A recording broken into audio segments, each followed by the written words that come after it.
Hey Effers, have you ever been curious about fermentation? Of course you have. Fermentation's fun. Anyhow, this is a great place to start if you're looking to get into fermenting. And fermented foods are really good for you, like cabbage and pickles and all the kombucha and all those things are really good for you, for your gut health. Fermentation is really good for you.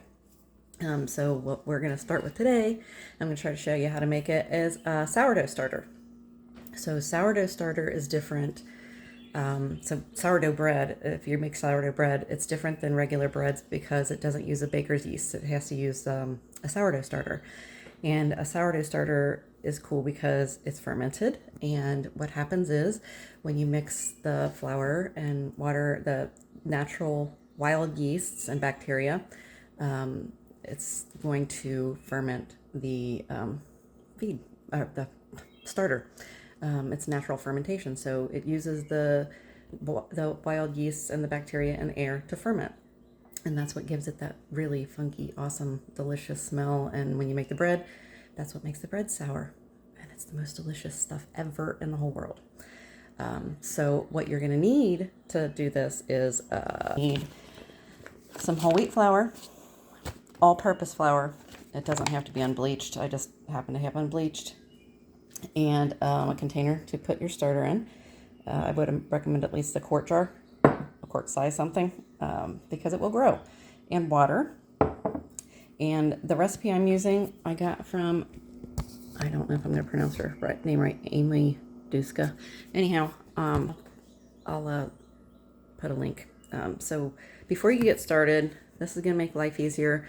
You're going to take 6 cups of the all-purpose flour and 3 cups of the whole wheat flour and mix them up to get, this is what you're going to be feeding the starter with. And see, I got it in an airtight, if I can freaking talk, airtight container. And when you've got all that done, you're going to get ready to make your starter, which is what we're going to do now. Couple of tips. I should have started out with the tips, but use a kitchen scale if you have a kitchen scale to measure your ingredients, because most sourdough starters will be measured in grams. But that's okay if you don't. It's not gonna, can't see that it would make that huge of a difference, but I am using one this to go around. I've only made sourdough starter one other time, and this is a totally different way to do it than what I did before. This one seems less wasteful. Also, your water. Your water will affect what you make. So use some spring water, unchlorinated water, purified water, something like that. I don't buy it. I just literally put water in a jug and let it sit out overnight, and it dechlorinates.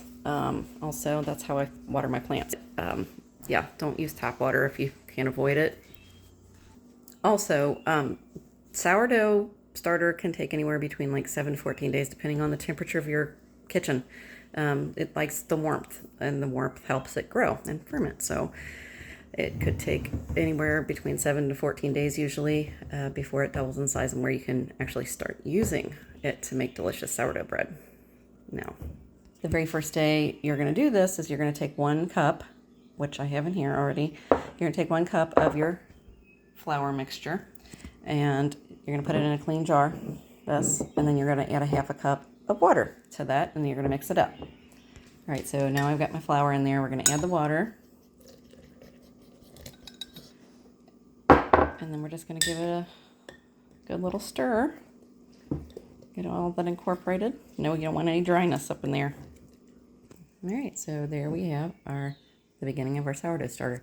Make sure that you don't have any dry spots. I want to make sure to mix that up very well so there's no dry spots in there. And now what you're going to do is you're going to take your lid and just loosely cover it. Don't tighten it, just let it hang loose. And then for the first day, that's what you do. You don't do anything. You put it in a warm spot on your counter or wherever a warm spot in your house is that you're going to remember it. And then come back tomorrow. Don't do anything on day 2 either. You just give it a little stir. and then cover it loosely again. And then on day 3, that's when you are going to start feeding it. So I'll come back on day 3 and show you what to do.